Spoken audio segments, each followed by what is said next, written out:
Unreal was released on the PC in 1998 by Epic Games.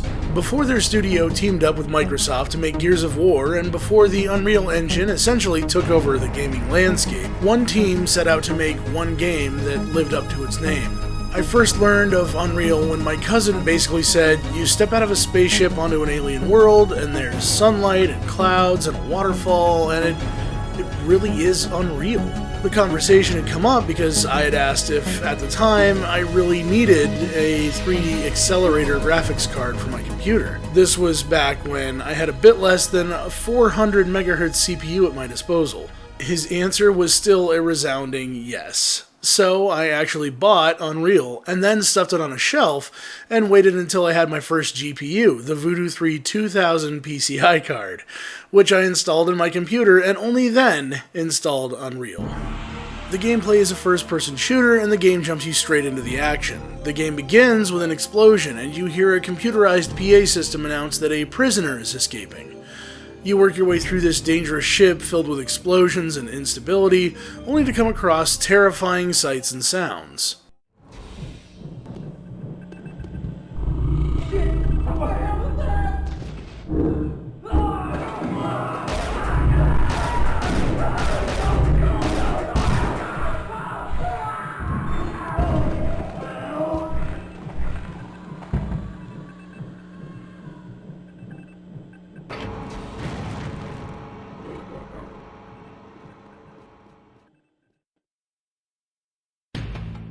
Eventually, you realize that you've crash-landed, escaped the ship, and end up on the surface, just as my cousin described it 20 years ago. You may not be able to imagine if you weren't there, but to see moving clouds in the sky and wildlife that reacted to your presence and a waterfall that created a mist at the bottom, these things weren't normal occurrences in 1998. The game was, when it came to in-game graphics, undeniably the most beautiful thing I had seen at that time. These days, however, even playing with the settings cranked, the game doesn't quite hold up. The models aren't as high polygon count as one would like to see, and the water effects, which blew my teenaged mind, are obviously tiled and fairly simplistic. Still, dynamic lighting, having lights of multiple colors and multiple sources in a single room was an accomplishment at the time, and it's impossible for me to ignore that fact. Gunfire that lights a path down a hallway is just as useful as a flashlight or a flare that you might find in the game. The music of Unreal is extremely subtle, but it is dynamic and changes with the action. If you encounter a group of enemies, the music will amp up and rock music will boom down on you until you clear them all. Otherwise, the music is ethereal and makes you wonder what mystery you'll uncover next, or what puzzle you'll need to solve, or hidden switch you'll have to find in order to proceed to a new area. The sound effects are quality and atmospheric. Sounds of shell casings hitting the floor when firing the pistol, or different kinds of energy shots from sci-fi style rifles sound great.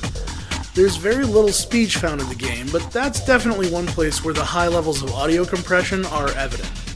You end up with a washed out or tin can sound here and there, but for the most part, the sound effects are pretty good. Well, even though I have a story that goes along with my experience of getting Unreal, does the game have much of a story? To start, let's check out the PDF of the instruction booklet that comes with the GOG.com version of the game. This is the best part, the anticipation. Slowly, laboriously, but insistently, you ascend towards the boundless turquoise sky. As the struggling coaster reaches the peak of the hill, you raise your hands above your head in defiance of your frantically pounding heart. Time and the entire world stand still for a moment. And then, whoosh, toward the ground you plummet. The sky you faced a moment ago, now at your back. The coaster trembles as it races downward, and the air fills with the delighted screams of those around you. You close your eyes and drink in the feeling of pure, rapturous freedom that engulfs you. Crash! Your eyes snap open as you're pitched violently from your bed onto the cold metal floor of your cell. The ship is trembling, and the air is filled with the screams and shouts of prisoners in the cells around you. As you gather your senses, you quickly remember where you really are. The Vortex Rikers, the rankest prison transport vessel this side of the Milky Way, and the furthest thing in the universe from the freedom in your dreams. But something's not right. Emergency lights are flashing on and off in the walkway beyond your cell. A sulphurous, burning odor invades your nostrils and stings your eyes. You pick yourself up off the ground, holding onto the iron bed frame for balance as the floor shudders beneath you. Looking through the plasma-gated entryway of your cell, you see guards and officials running up and down the walkway like frantic worker ants. "Hey, what the hell's going on?" you shout, but your voice is lost among the shouts of your fellow prisoners and the wailing of the ship's alert siren. The ants tripping over each other in the walkway don't even glance at you. You know from experience that trying to break through the plasma gate will only result in frustration and a nasty headache. If this bucket is going down, I'm not gonna die like a caged rat in this stinking cell, you tell yourself. I've gotta get to the emergency shuttle.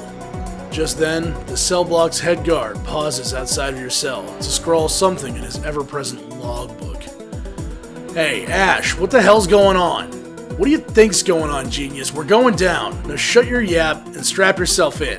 "Are you insane? Turn off the gates. Let us get to the shuttle." Ash's smirk and amused snort before he walks away fill you with almost enough rage to burst right through the plasma gate and tear his head off. "Ash? Ash, open the damn gates! Don't leave us in here. Wait a minute! Open the friggin' gates, you son of a..." A tremendous jolt rocks the ship and sends you hurtling across the cell into the rear wall. You feel the sickening introduction of bone to iron, and then nothing at all. Later, perhaps hours, perhaps days, you wake up. Your body is battered and dehydrated, but somehow you've survived the crash. The plasma gate is disabled. Beyond the entryway of your cell, freedom beckons. But where are you? Has anyone else survived? And what awaits you beyond the confines of the crumpled Rikers? There's only one way to find out, you say to yourself. Slowly, laboriously, but insistently, you emerge from your cell. The manual goes a long way to explaining the setup in the game. The rest of the game you find yourself just wanting to get off the strange alien planet and away from the enemies that are attacking you. But if you care enough, you can read logs and journals translated by your universal translator device throughout the game. Unfortunately, it doesn't scale very well here in the video, but if you're playing the game sitting at a desk, at least you can still read the additional information. As you traverse outdoor areas, caves, mines, and even religious temples, you learn about the alien natives on the planet, the Nali, and how the Scourge are torturing and enslaving them, and how certain prophecies may have foretold of their arrival. Or was it your arrival? Unreal Gold also features an expansion, sending you back to the planet, The Return to Nepali, and a sequel, and of course the Unreal Tournament franchise, which really helped to grow Epic into the massive studio they are today. Although they had produced games prior to this, 1998 was the year that ushered in new beginnings and an entirely new era for them, and really for all of us. The era of true, fully 3D accelerated gaming was undeniably here. The graphics were unreal, even if you still had to work a little harder for our story. So far.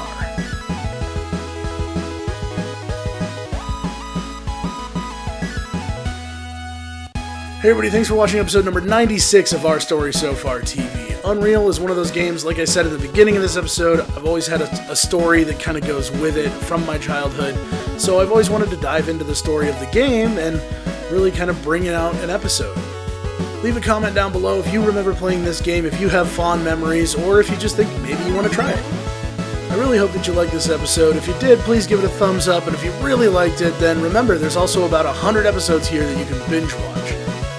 If you want to come back for more, new episodes come out every single Friday. Until next time, take care of yourself.